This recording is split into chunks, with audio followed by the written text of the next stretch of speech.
star Bob Crane was a beloved TV actor. His easygoing personality and fast wit won him friends and fans.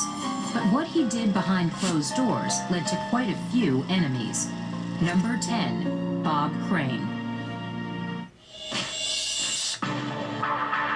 The first blow opened up Crane's head at the scalp.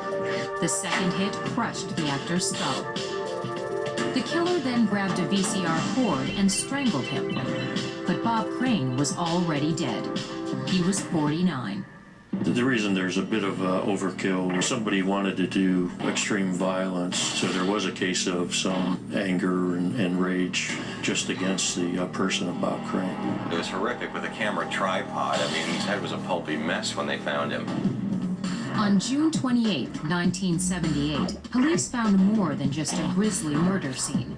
50 pornographic videotapes were discovered in a closet, along with photo equipment in the bathroom. He would use this equipment to take photos of himself with maybe 2 or 3 or 4 people, all at the same time.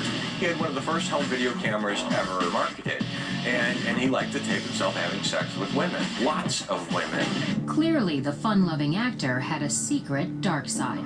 In his private life, he was dealing with some pretty serious demons. He achieved this greatness because of his success and luck, and then part of his identity couldn't tolerate it, so he created this underworld that felt comfortable for him, and it just collided in this horrible way.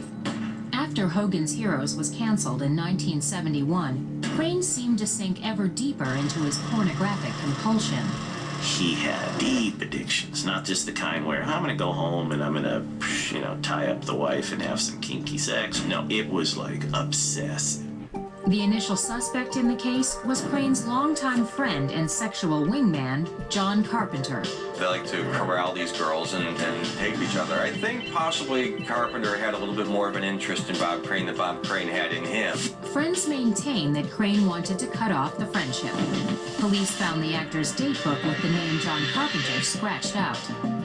I think there's a real good possibility that at or about that night that Bob Crane broke off a relationship with Carpenter, and that in turn apparently enraged Carpenter.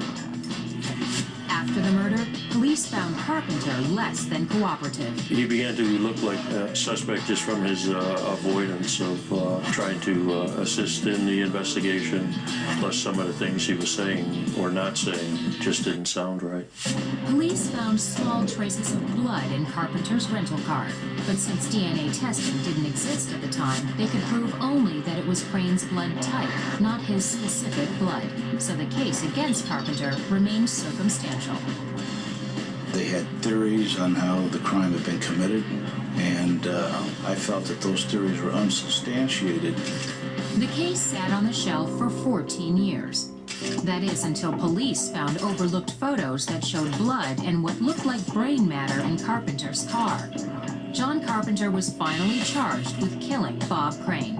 I mean, you have the blood inside of the car.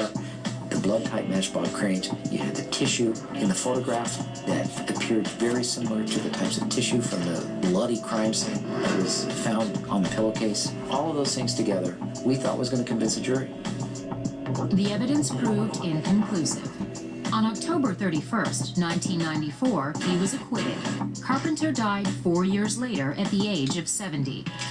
There are no other suspects, and the case remains unsolved.